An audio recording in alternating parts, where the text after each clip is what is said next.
We have created that karma, that we are getting blamed. Like that. But we come to that point because it's one of the main points, and it's very difficult to do because we're frightened. We're frightened of losing our job and all this. So here it says, even if you lose your job, you should do this. Now, if your whole family depends on you earning money and you think you lose your job when you start to behave like this, then out of consideration for them, don't do it. Do not take this totally literally. Try with small situations before you jump to the huge and to the big ones. That's very important. Because otherwise the step is too big. It's much too big. And then you will break yourself. You will damage yourself. And then instead of growing, but make these if you want. Okay, for those people who are here for the first time, it will get exposed to you. You can listen to it, think about it. Wouldn't it be nice to be able to be in a situation without negative emotions? This was the homework I gave to the Shanti Deva group. Did you do it? No? Okay. Not yet. The homework was very simple. Whatever difficult situation they get in, or whatever situation they are in, during the week, to look at their reaction and to think how nice, or how would it be if I wouldn't have that strong reaction now? Because immediately that makes you calm down, because you're in a different mind. You're in the mind of observing the reaction and not in the reaction. And then when you see, oh wow, that would be wonderful, then to add this motivation, may I be able to react without strong reaction. Because motivation worded, motivation expressed is very, very important to change the mind. So that, because you see, we might, one time we have the motivation, yes, I want to do this, but then because of habits, the mind goes a different way. And then we forget about renewing the motivation.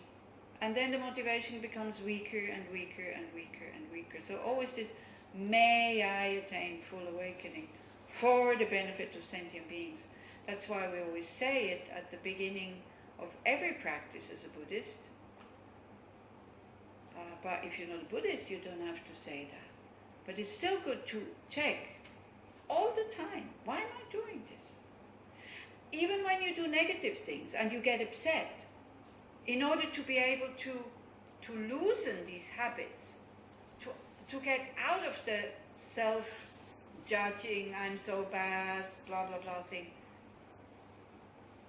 to use your wisdom and to ask yourself, without giving yourself an answer, but just, why am I doing this?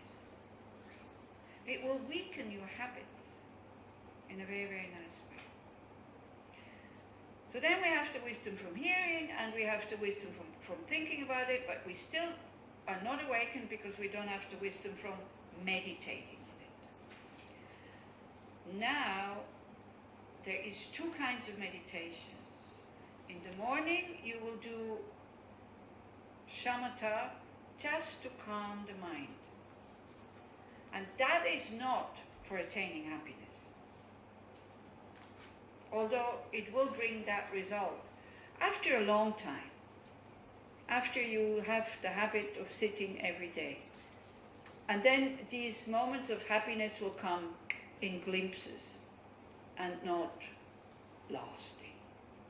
So this purpose of calming the mind is just so that you see reality in a better way. So we use that calm mind, not just to sit there like a person who is totally stoned and think, oh, isn't the world wonderful? And oh, wow, I'm so relaxed and I'm so happy. It's not for that. So don't use it for that. It's to make the mind clear, to see what we're doing, to see how we create our own suffering, to see, to understand that we can react in different ways. And then shamatha we combine with special insight. I don't want to call it vipassana because the way the word vipassana is used in this tradition is very specific. I know that there is in the Theravadan tradition, there's Vipassana where you look at the content of your mind. And they call this Vipassana. Whatever comes up, you look at it, you label it, you recognize it, that is called Vipassana. That's fine, that is for that tradition. I'm not saying it's wrong. But in this tradition, when we call it Vipassana, it is you pick an object or a subject and you explore it. And this is what we'll do 2 or 3 times a day tomorrow. So it's actually active thinking about something, but thinking in a very focused way. So don't think that whatever you call meditation, you stop thinking and you wait until the gong goes. It's not like that. We need to know which type we are doing. When it's analytical meditation, you sit as if you are in meditation, like you do in shamatha meditation. You're not just leaning against the wall and listening to me, because I or Chaya are going to lead these meditations. You sit in meditation, you close your eyes, and you try to make the mind go in that direction.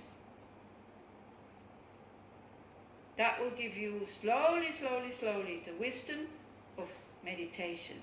When you start to integrate these topics, when you feel that they start to ripen, that your reactions towards situations start to change.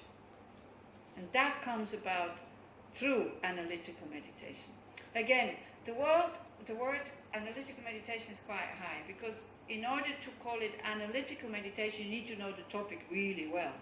So you need to know these points, and this is what we do in the Lamrim retreat. Then we take these very specific points. Here we do the same topics, but in a more wider way.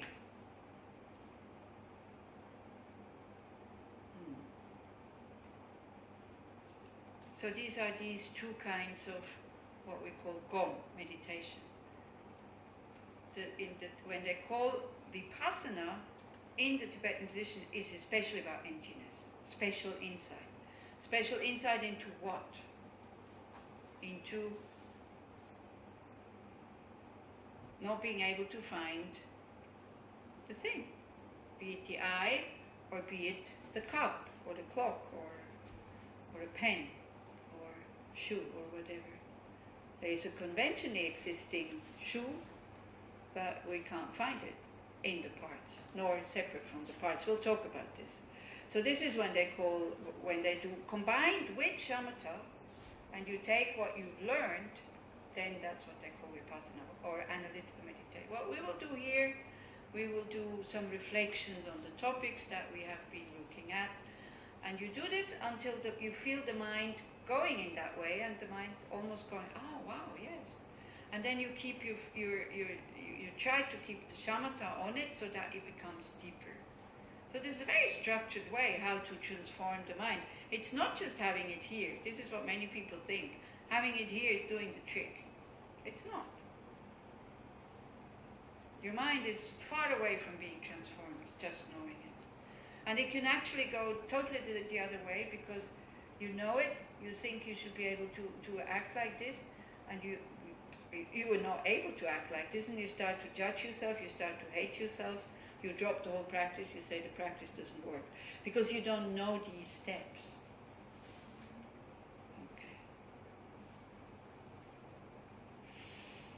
So this mind training, Lojong, as it is called. Lo means mind. Jong means training. It's a very pretty literal translation here. Where does it come from? So of course it comes from the Buddha. You can find these points if you read all the sutras, but there's a lot of sutras. The Buddha gave 84,000 teachings. If we would have to study them all to find these extracted things here that we're looking at, we would have to spend a long time. So, but there's different lineages. I know that some of you might feel bored now, but sometimes it's still good to know, so then you get to know the names, and when, especially the Tibetan Lamas, when they teach, the ones who are still very traditional, they always mention these masters, so that one knows where it comes from. So, And it always comes down to these two things: method or compassion, conventional truth, conventional reality, wisdom, emptiness, ultimate reality. So there's these two lineages that come down, and the method or the compassion side comes from Maitreya, like the Buddha, then Maitreya, then Asanga, then Vasubandhu, and then many more. The wisdom side comes always from Majushi, and sometimes you see we don't have a merit field there, or maybe this is something that could bring from India. A medicine Buddha Tanka, which we don't have, and the merit field. Because there you see these lineage lamas. For the Tibetans, it's very important to know that there is a lineage, there is an oral transmission from person to person to person to person. So the main masters are then always mentioned. So the wisdom side comes from Manjushri, Nagarjuna, Shantideva. And Selimpa or Chandrakirti from the Golden Isles, as it is called.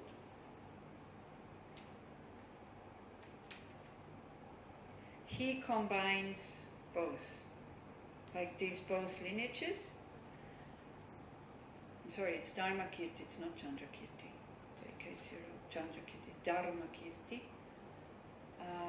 He was living in Indonesia, and then Atisha, that Indian master, he was looking for a master, and he went on a very difficult trip. He went to Indonesia from India. At that time it took a long time. He found his master Dharmakirti, and he studied with them like a long time. He went back to India, and then the Tibetans came to invite him to Tibet, because Buddhism had already been established in Tibet, but it had declined.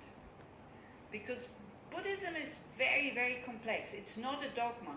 There are many, many teachings, and you need to know how and when to apply them.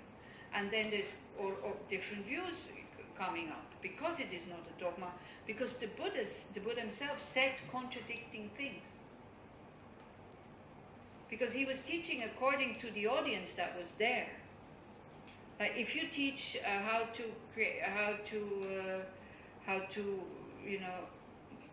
draw a house that is for an architect to a kindergarten child, they will be overwhelmed. They will not be able to do. So this is why the Buddha talked in different ways, and then we need to know where it comes from. This is why listening to teachings is so important, because you hear it, you pick it up, and you think, okay, I know, but you don't really know in what, how it is applied, and where it is applied, and where it comes from, and what the purpose it was for giving that teaching. Many people don't know about these two levels. So some teachings come from, they talk about emptiness. There's no suffering, there's no causes of suffering, there's no cessation, there's no path. There's no old age, there's no death, there's no eye, no ear, no nose, no. Then they go, okay, then nothing exists. And they have this view because they don't know the conventional reality. See, ultimate reality and conventional reality, it goes together. You cannot have one without the other. But there's two different levels of existence. We'll talk more about that. Anyway. So then Atishak was invited to Tibet, and he had one main disciple called Jongdönpa. And he was a layperson, so just in case you think you all have to become monks and nuns in order to attain full awakening, not true. It helps because it really focuses your practice and you don't do anything else, or you should not do anything else. Especially you don't think about having partners and family and house and cars and job and all this, but you totally focus your attention on your practice, which gives you more time, of course. But again, if you already have a family and your children are small and they still need you, then please stay at home until they are grown up. Until you really think, I have the potential to attain enlightenment in this lifetime. therefore I'm leaving them behind and I'm going. But before you do that, go and find a master and ask him. And before you do that, practice for at least 5 years, and you see that this is the path you really want to practice. Don't do any, because you will give everything away, you will go to a cave, you will sit there, you will not know what to do, and then you blame it on Buddhism. You say, oh, these Buddhists, they told me to give everything away, to give up my country, because that's what the text says sometimes. Give up your country, give up your job, give up your family, give up your friends, go to somewhere where you don't know anybody, and then you do it, and you don't know the path, and you don't know what to do there, and then what are you going to do? You're going to be disappointed. And you say, this Buddhism, what on earth is this? So John Trungpa, he had 3 main disciples, Puchungwa, Potova, and Chengawa. And they were practicing all these things, and then it came to somebody called Langri Tangpa. And who recognizes Langri Tangpa? Itai? Huh? I know this name, I don't remember where from. Yeah, well, I know many names also, but where from? He wrote the 7 points. The first. Yeah. He gave the first. The 8 verses. So 8 verses. he composed these 8 verses of mind training, which became the root text for all the other Lojong texts. Now I know that Atisha, for example, he also has a text which is called A Garland of Bodhisattvas. And it sounds very much like Lojong, but it's not considered yet as Lojong, just, Atisha being in Tibet and like that. So there's many, so 8 verses are just 8 verses. Here it says 7 points, but it's actually something like 50 something verses. How many? All in all? 68. It's actually 68 different points, so it's not just 7, but the 7 points are divided into 7 points, and these are then subdivided into 7 points. Let's see if you have something here. Yeah. Can I ask a question? Huh? Can I ask a question? The 8 points of language number. The 8 verses. 8 verses, sorry. It's what was in Mistiona, right? What you told about. Yeah, we took we took 2 things. We took 2 things. We took the 5th verse. Whenever somebody out of jealousy treats me very badly or miscredits me, accuses me, I will give the victory to them. That's the 5th verse, that what we did, but then I combined it with this one, take the blame. So this, here in this, what you teach this Now? weekend, it's 7. Yeah, well, I'll tell you which are the 7 points. But it's 7 points. The other one is 8 verses. And it's what we also do on here... 64. No, wait. Okay? So Langri Tangpa composed these 8 verses, and Geshe Tekawa, he heard that verse. When somebody out of jealousy accuses me of something that I haven't done, I will give the victory to them. And he was so impressed by this verse. He was so inspired by this, because it's so much what we not do. When somebody accuses us wrongly, we defend ourselves. And, no, it wasn't me. No, yeah. This is our natural reaction. So he tried to find this Langri Tangpa, but he had already died. So he found one of his disciples, and he wanted more explanation on it. And he said, do I have to? And he was given these 8 verses, and he said, do I have to practice these 8 verses? And the one who was teaching then, I can't remember, I think it was Sharava. He said, well, if you don't want to attain enlightenment, no, you don't need to practice these things. But if you want to become a Buddha, if you want to attain full awakening, you have to practice these things. What is full awakening? Full awakening is a mind who never experiences any more, ever, negative emotions. Who sees things as they are, a dependent arising, empty of any inherent existence. Who sees the causes why we suffer, who sees the potential of beings, who tries to bring up that potential, who never gives up, who has developed its mind to its fullest potential, meaning totally fearless, totally selfless, having compassion for all sentient beings in the same way, as if all sentient beings are his or her children.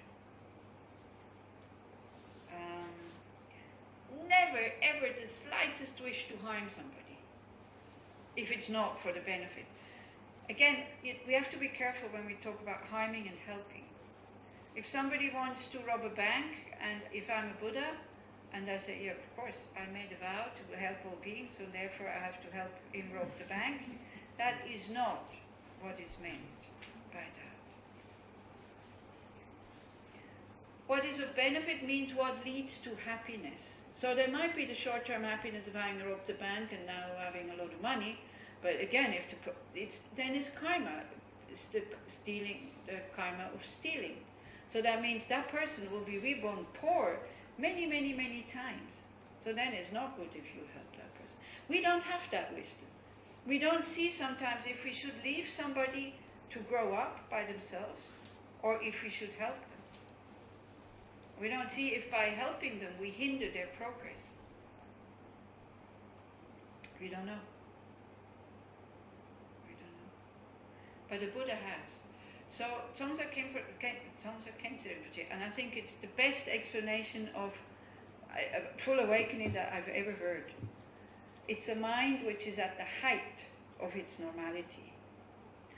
And normality not in terms of normal like the norm, like most of beings are like this, but normality, what you also think normal. When somebody is totally angry and exploding or imploding, doesn't matter. Do you think they're normal?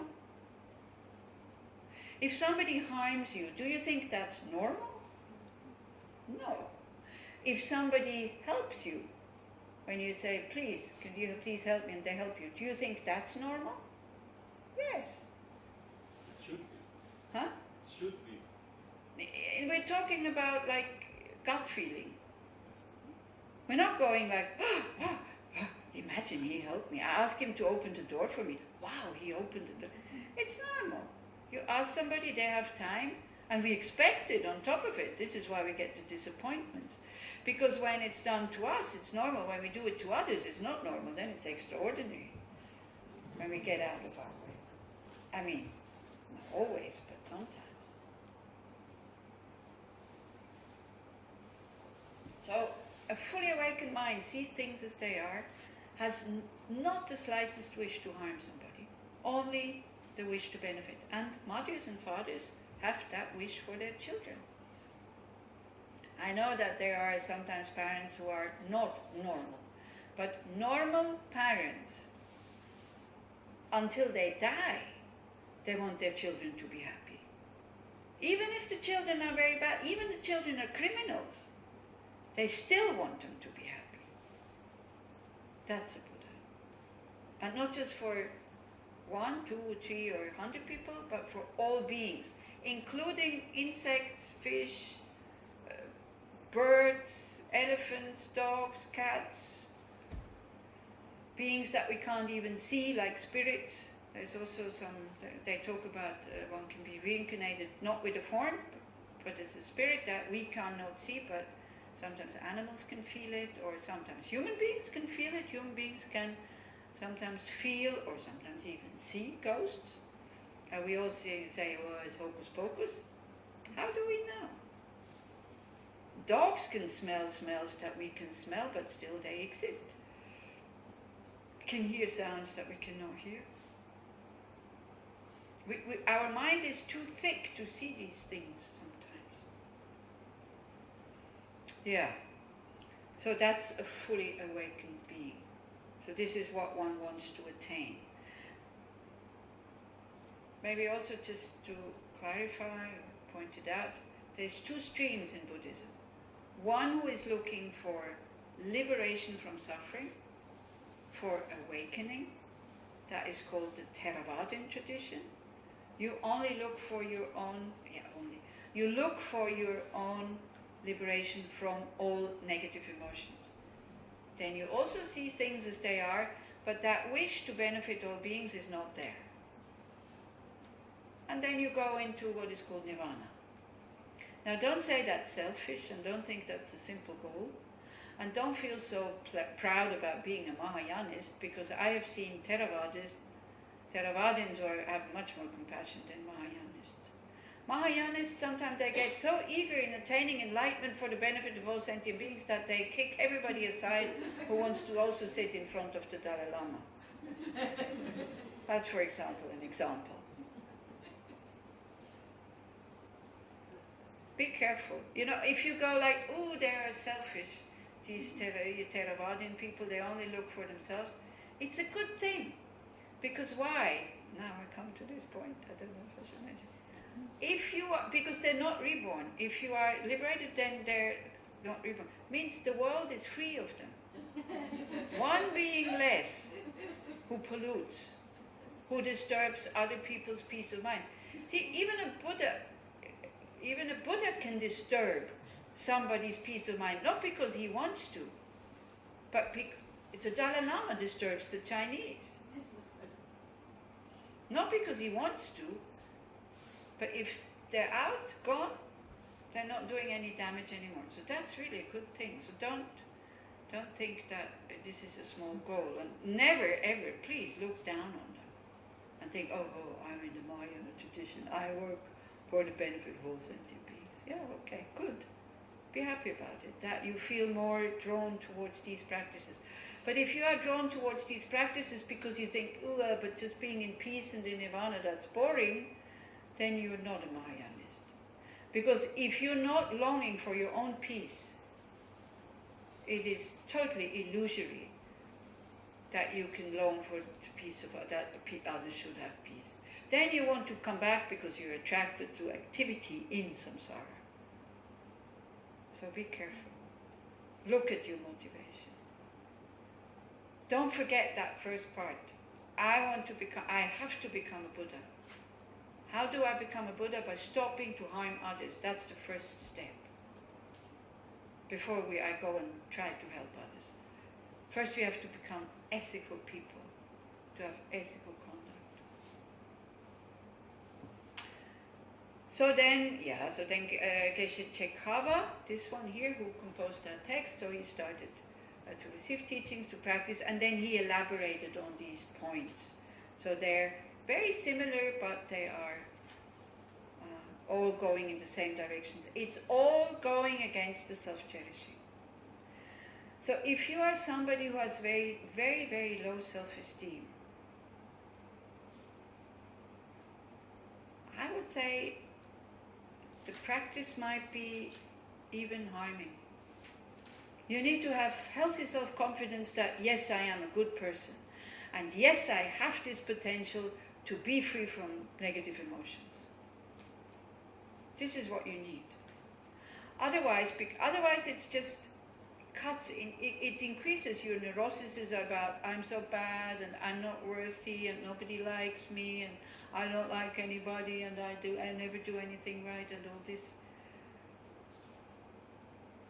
Do you all have the conviction that you can be totally good and totally wise? I see very few people nodding here. This will be the goal. And we need to have the honesty to see now we're not. So I need to go from where I am to there, because that's where I want to go. We need that.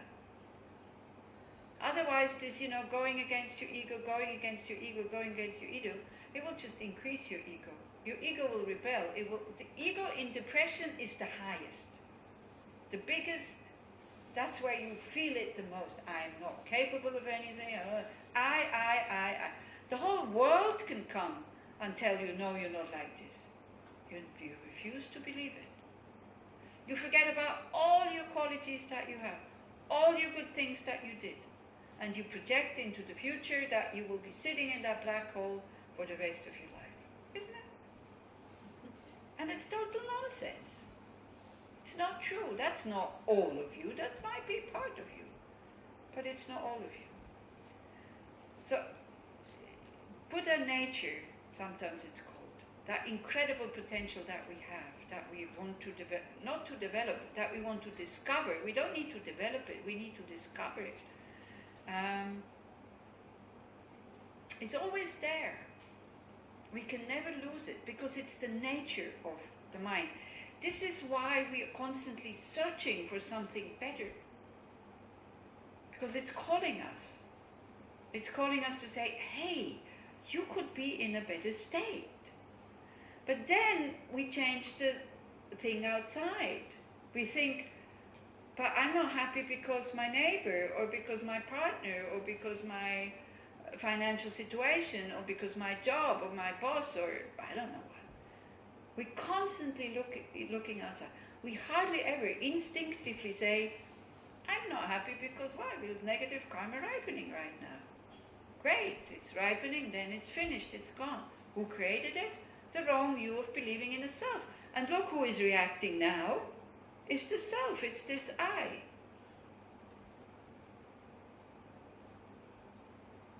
But this is, for that, you need to build up your self-confidence. Now from my side, when I look at you, you all made the effort to come here. You're totally good people. And I wish you could believe that as well. Everybody who is interested, I don't know if you read what this is all about. Did you read the webpage, what it says? Are you prepared for what it says? You know, some people come, they don't know what this is all about. They don't read what we're doing, and they say, well, that was the only weekend I had free. It's okay, you're here. There's a reason why you're here. It's also your karma, a karmic result from somewhere, where you must have heard this somewhere, and then something wakes up and it brings you here. But sometimes these people who don't really know why they're here, they don't stay very long. So we had somebody like that in another retreat where it was tantric retreat, and she left the first evening. It's fine. Yeah, that's also, I forgot to say, the door is always open. If you want to go because you think that's not for me, it's fine. But please come and say goodbye before, and so I can make sure you're not angry and you're not upset or something like that, and we can let you drive home. Because sometimes people get so agitated, especially when we talk about karma, especially when big things have happened to them, like abuse and things like that. It's very painful to hear about. It's not your responsibility the way you are now. This karmic imprint, somebody else created in another life. So don't take too much responsibility, like I did this. Not this I now, another I, a different I. An I that was even more stupid than the one now. More harmful than the one now. Now you would never do such a thing. Of course not. And then, we go into this thing, how could I have done something horrible like this? No, it wasn't you. But it was the mind stream. So this seed is still there, and this is why it ripened. Okay. What else to say? Shall we maybe look at what the 7 points are, so Itai can go to sleep quietly? It's very good. Itai always wants to know. It's good. That's the inquiring mind.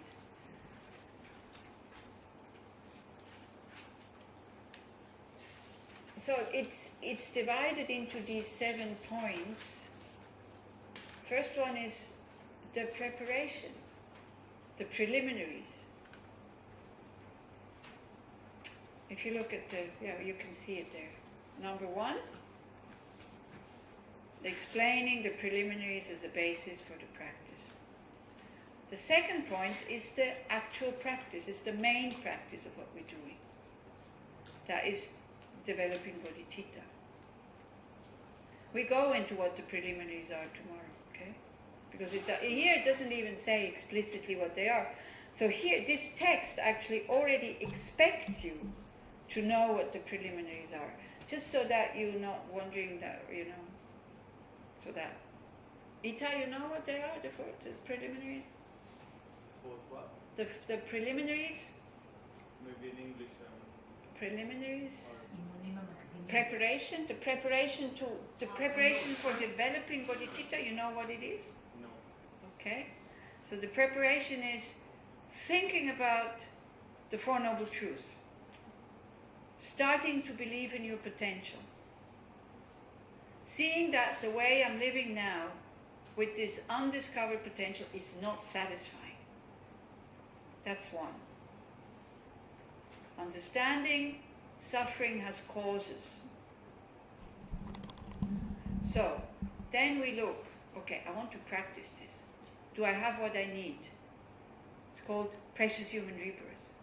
We start to meditate on this situation that we have right now. To think about it, to meditate on it, so that we appreciate it and that we use it. Because it's only with the good situation that we have right now, and believe me or not, even in Israel you have a good situation. Even in Israel you have a good precious human rebirth right now. When you go out of here, I don't know, maybe not, but right now it's like being exposed to the teachings, having faith and all this.